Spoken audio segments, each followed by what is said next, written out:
আমি আপনাদেরকে দেখাবো কাঁঠাল রান্না বা ইঁচড় রান্না। সেটা কিভাবে করতে হয়। প্রথমে আমরা কাঁঠালগুলোকে কেটে পরিষ্কার করে ধুয়ে সিদ্ধ করে নিয়েছি।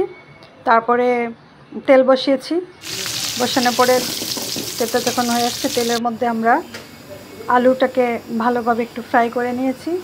তার মধ্যে দিয়েছি কাঁঠাল এবং আলু দুটো একটু ভাজা ভাজা যখন হয়ে আসছে, পরবর্তীতে আমরা এখানে মশলা হিসেবে ইউজ করছি তেজপাতা, লবঙ্গ, আদা, রসুন বাটা দিয়ে ভালোভাবে কষিয়ে নিয়েছি। এরপরে মরিচের গুঁড়ো, হলুদের গুঁড়া দিয়ে আবার আরেকটু নাড়াচাড়া করে তারপরে আমরা একটু পানি দিয়েছি। পানি দিয়েটাকে যখন ভালোভাবে কষে এটা সিদ্ধ হয়ে মাখামাখা হয়ে আসছে, তখন এটার মধ্যে আমি দিয়েছি জিরের গুঁড়া, গোলমরিচের গুঁড়া, তারপরে লবণটা একটু টেস্ট করেছি যে লবণটা কীরকম হয়েছে। তারপরে এটাকে নামিয়ে ফেলেছি। এটা রুটি কিংবা সাদা ভাত বা এইভাবে সবজি হিসাবে আপনি খেতে পারেন। এটা খুবই সুস্বাদু, স্বাস্থ্যকর, ভালো লাগবে। সবাইকে ধন্যবাদ। প্লিজ আমার চ্যানেলটি সাবস্ক্রাইব করুন, লাইক বাটনে ক্লিক করুন।